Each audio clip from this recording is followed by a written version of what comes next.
Assalamualaikum warahmatullahi wabarakatuh. Nama saya Devi Liawati, NPM 20010050009.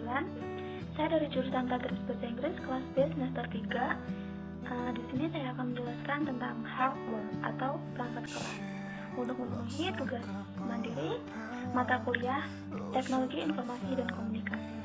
Kita langsung saja ke pengertian dari hardware. Hardware itu tuh sebuah perangkat yang dapat dilihat maupun dapat diraba oleh indera manusia, atau sebuah perangkat yang berbentuk, kita bisa melihatnya dan juga bisa memegangnya, yang merupakan kumpulan komponen elektronik yang saling berhubungan satu sama lain, dan perangkat tersebut membentuk satu kesatuan yang memiliki tujuan tertentu.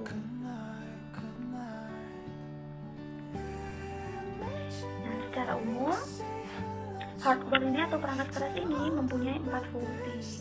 Yang pertama yaitu alat masukan atau input, itu digunakan untuk mengolah data atau informasi yang akan diproses oleh komputer dalam bentuk digital. Yang kedua ada alat proses, untuk mengolah data atau diterima dari komponen input dan mengontrol keseluruhan kinerja sistem komputer selama proses pengolahan data atau informasi berlangsung. Fungsi yang ketiga yaitu sebagai alat penyimpanan yang berfungsi untuk media atau tempat penyimpanan data pada komputer. Nah, fungsi yang terakhir yaitu sebagai alat keluaran atau output. Nah, output ini berfungsi untuk menampilkan data atau informasi yang telah diolah oleh komputer.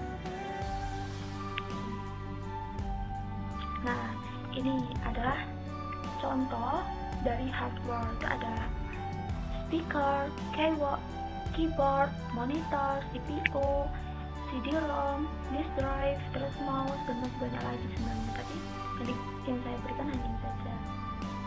Oke, selanjutnya yaitu jenis-jenis hardware dan juga contohnya. Yang pertama yaitu adalah perangkat input, yaitu salah satu jenis hardware yang berguna untuk memasukkan video maupun data, baik itu kayak dalam bentuk video, teks, gambar, audio, dan lain sebagainya. Nah, contoh dari perangkat input ini ada mouse, keyboard, dan scanner. Jadi selanjutnya yaitu perangkat output, yaitu jenis hardware yang berguna dalam menampilkan informasi dan mencetak hasil input data yang user lakukan. Contohnya itu kayak monitor, printer, proyektor LCD.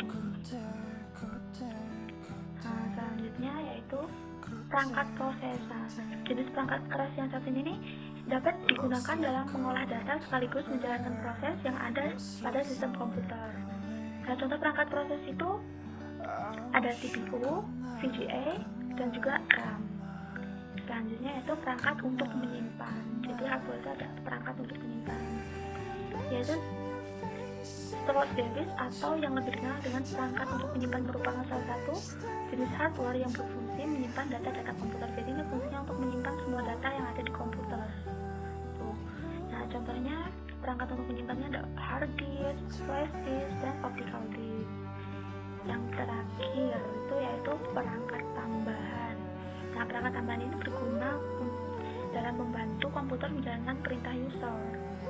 Nah, perangkat ini biasanya tuh disebut dengan istilah peripheral yang berguna dalam menghubungkan perangkat komputer dengan jaringan internet. Nah, salah satu contohnya itu ada modem. Ya, itu biasanya digunakan buat alat komunikasi untuk mengubah sinyal digital menjadi sinyal analog ataupun sinyal analog menjadi sinyal digital. Mungkin cukup sekian penjelasan saya mengenai hardware atau perangkat keras. Jika ada kesalahan saya mohon maaf. Saya cukupkan, saya akhiri. Wassalamualaikum warahmatullahi wabarakatuh.